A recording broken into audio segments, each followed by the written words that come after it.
마태복음 26장 5절, 6절, 7절까지 세 절 말씀을 보도록 하겠습니다. 한 목소리로 읽겠습니다. 그러나 그들은 백성 가운데서 소동이 일어날지도 모르니 명절에는 하지 맙시다 하고 말하였다. 그런데 예수께서 베다니에서 나병 환자 시몬의 집에 계실 때 한 여자가 매우 값진 향유 한 옥합을 가지고 와서는 음식을 잡수시고 계시는 예수의 머리에 부었다.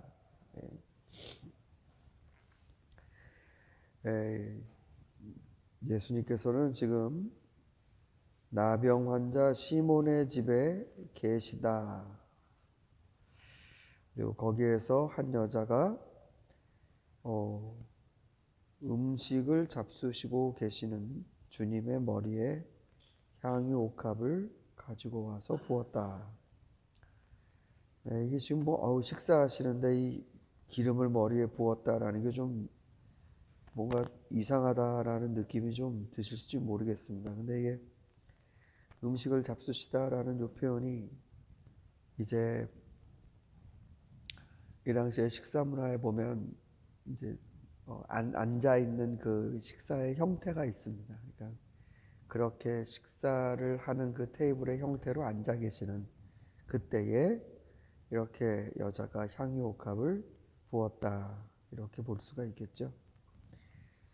그런데 이제 우리가 조금 그러니까 지난 두 번에 걸쳐서 대제사장 가야바의 관저에서 무슨 일이 벌어졌는지 이걸 이제 말씀을 나누지 않았습니까? 그 집은 보통 잘 사는 집이 아닙니다. 돈과 세도와 그리고 종교적인 권세, 그 집에 초대받아서 회의할 수 있다는 것 자체가 아마 이 당시 이스라엘에 자기도 역시 탄탄한 권력의 일부라는 걸 상징하는 그런 회합이었을 것입니다. 네, 예수님은 그런 초대장을 받아서 혹은 그런 초대장을 주고 오라 라는 입장이 아니시고 지금 이제 나병 환자 시몬의 집에 계십니다. 모르겠습니다. 이게 이런 본문을 전에도 많이 읽고 그러지만 어떤 때는 이렇게 들어오는 구절이 있습니다. 그러니까 들어오는 성경 말씀의 이미지가 있습니다. 이번에 이 마태복음 26장을 묵상하면서 저는 가야바의 집과 시몬의 집이 자꾸 이렇게 대비가 됩니다. 가야바의 집과 시몬의 집. 예수님은 지금 자신을 죽이려는 음모를 짜는 그 시대의 권력자들, 그러한 일이 진행되고 있다는 걸 모르시는 것도 아니실 것 같은데 나병 환자 시몬의 집에 가셨습니다. 고쳐주고 빨리 나와야지 이것도 아니시고 아예 그냥 그 집에 기대 갖고 지금 식사 대용으로 앉아 계시는 겁니다. 그러니까 나병 환자와 그걸 고쳐주고 나오는 게 아니라 그 집에 가서 식사를 하신다는 건 이건 조금 또 다른 관계성이죠.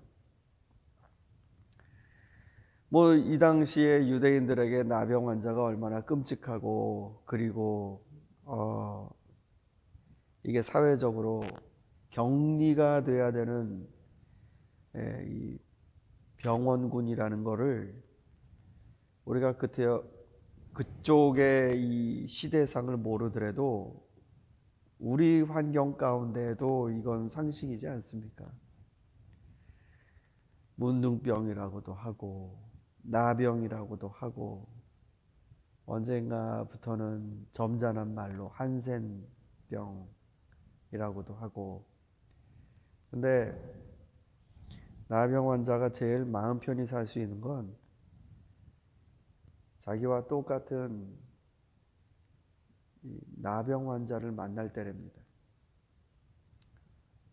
하나운 시인의 소록도라는 시귀에도 나오듯이, 그러니까 내가 아버지가 얼마나 대단한 사람이건 상관없이 이거에 걸리면 식구랑도 못 있고 친구랑도 못 있고, 내가 이 시대가 불의해서 데모를 하려고 정의롭게 일어나도 군중 속에도 못 갑니다. 나병 환자의 길은 나병 환자들이 모여 있다는 소록도였습니다. 소록도. 아니 근데 소록도 가는데 기차를 탑니까? 차를 탑니까? 걸어가죠. 걸어가면 멀쩡하게 난 큰 길로 가겠습니까? 남들이 안 가는 길로 가야 되고요. 그러다가 낮도 아니고 밤에 가다가 낭패를 당하는 일도 있는데, 그렇게 가다가 자기랑 똑같은 처지의 문둥병자가 남들 안 보이는 길로 소록도로 내려가다가 만나면 그렇게 반갑다. 하나훈 시인 자신이 나병 환자였기 때문에 그 마음을 가도 소록도 황토길 그러면서 그 마음을 표현한 적이 있습니다. 그러니까 주님이 나는 건강하고 건강한 사람이 나병 환자를 어루만져주고 다시 내가 건강한 세계로 돌아와서 생활하는 이런 식의 다가감이 아니라 나병 환자 집에서 밥을 먹습니다.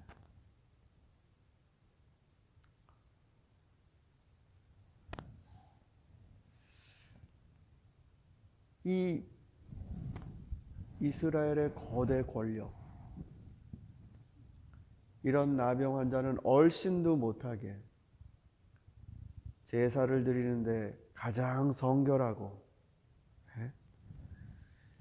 제물 하나도 흠없는 거를 바치지 않으면 가차없이 곤란해 버리는 이런 사람들. 이런 사람들 눈에 시몬 이 나병 환자의 집이 이게 눈에 들어오겠습니까? 근데 주님은 이쪽으로 갔습니다. 이쪽으로. 이거는 저에게도 굉장히 큰 도전을 줍니다. 이 주님의 가야바의 집과 시몬의 집, 이 가운데 우리가 어저께도 찬송했습니다만 주 예수 계신 곳이 그 어디나 하늘나라라고 하는데, 자꾸 우리 눈에는 이런 데가 하늘나라로 안 보여요. 문둥이 집에 예수님이 들어가셨는데 그 찬송대로라면 이게 하늘나라 아닙니까? 근데 이건 하늘나라처럼 안 보여요. 이게 가야바 집이 하늘나라처럼 보여요. 걱정 의심 없겠다. 이 집을 누가 건드려? 한 대뿐만 아니라 그 장인이 대단한 권세, 가야바, 그 또 후손들 뭐 탄탄하죠. 근심 걱정 없이 떵떵거리며 살 수 있겠다. 이게 우리들의 시각에도 굉장히 도전을 주는 본문입니다. 사랑하는 성도 여러분, 사실상 그리스도인의 길은 뻔합니다. 주님, 제가 어디로 가야 됩니까? 뭐 복잡하게 기도하고 뭐 이러는데 사실은 뻔합니다. 가야바의 집이 아니고 그게 시몬의 집이죠.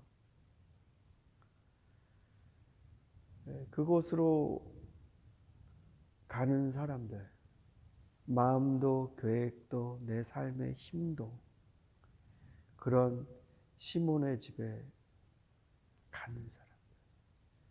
이게 참 본문이 읽으면 읽을수록 기가 막혀요.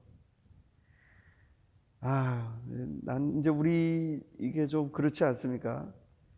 그렇게 안타깝게 사는 사람을 한번 우리 집에 참 불러서 대접해주고 격려해주고 이런 펠로우십도 굉장히 큰 겁니다, 사실은. 근데 예수님은 그 집으로 가셨어요. 그래서 그 집 사람들이 먹는 걸 같이 먹습니다. 뭐 대단한 걸 차렸겠습니까? 그런데 너희들 먹는 것 좀 갖고 와라. 같이 좀 먹자. 나도 배고프다. 그때는 이 문둥이라는 이 병을 빨리 고쳐야겠다. 그래서 정상인처럼 돼야겠다. 빨리 이쪽 세계로 넘어가야겠다라는 그런 마음이 아니라 이쪽으로 넘어온 예수 그리스도를 만나시는 거죠. 내 쪽으로 넘어온.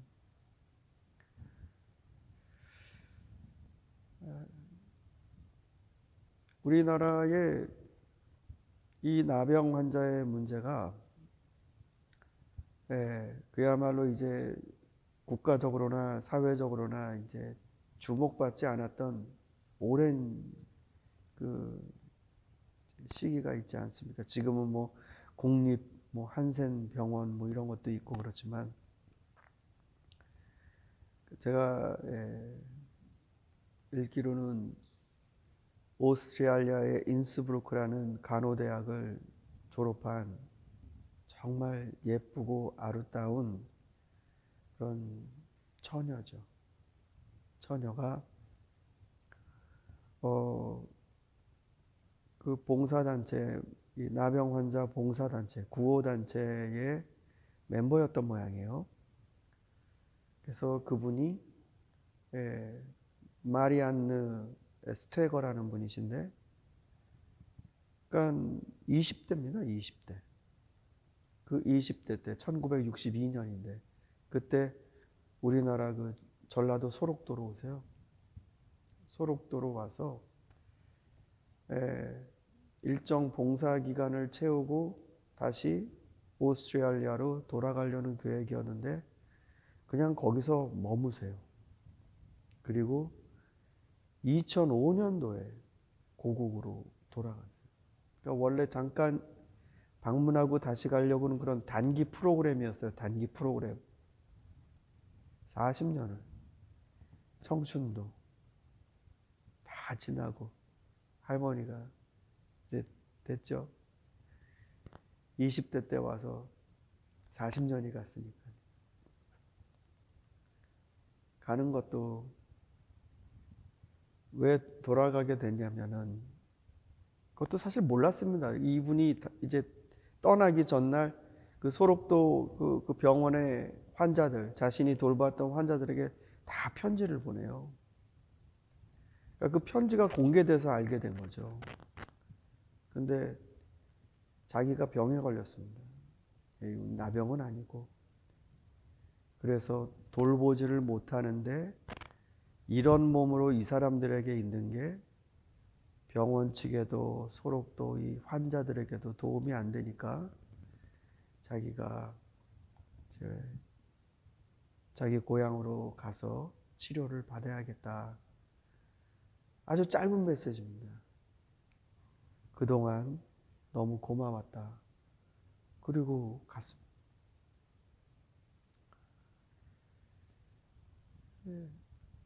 이 마리안느와 또 한 분이 더 계시죠. 마가렛. 두 오스트레일리아의 여성이 보여줬던, 이건 뭐 우리나라에서 영화로도 만들어졌어요. 너무 감사하고 그래갖고. 여러분, 우리 그리스도인들의 길, 이게 지금 멀쩡하게 예배드리면서 성찬도 하고 세례도 받고 그러지만 이게 마음은 가야바의 집에 가 있는 우리들의 모습을 참 많이 발견하지 않습니까? 내가 다가가서 얼어붙고 외롭고 이런 마음들을 따뜻하게 해주기보다는 내 마음이 굉장히 욕망과 그래서 주류의 그러한 인비테이션을 받는 게 마치 나의 큰 보람인 것처럼 이 길은 아닙니다. 구원으로 인도하는 그 길은 참 좁으며 우리도 어서 빨리 생명길로 들어갑시다. 우리가 가야 하는 길은 사실 여러분 그리스도를 쫓는다면 그러한 시몬의 집이어야 될 것 같습니다.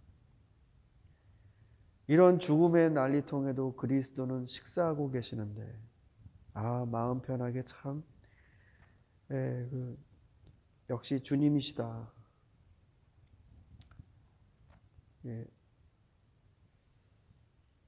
뭐가 와도 마음에 동요가 일어나지 않는 이 평정심이 물론 계시겠지만 주님은 그런 사람들과 같이 있고 그들에게 삶의 희망과 그리고 세상이 보지 못하고 가지도 않는 그 사람들에게 다가가서 하나님이 너와 함께 계신다. 참. 여러분, 우리가 건강할 때 내 이 육신으로 세상에서는 위로받지 못할 만한 사람들에게 하나님 당신과 함께 계십니다. 세상은 당신이 눈에 띄지 않을지 모르지만 하나님은 당신을 너무나 아끼십니다. 이런 말을 내 온몸으로 들려줄 수 있다면 우리는 예수 그리스도를 쫓는 제자라고 말할 수 있을 것 같습니다. 여러분의 삶의 길이 이제 가야바 집에서 나와서 시몬의 집으로 향하는 그런 성도들의 발걸음이 되실 수 있기를 소망합니다. 우리 같이 기도드리겠습니다.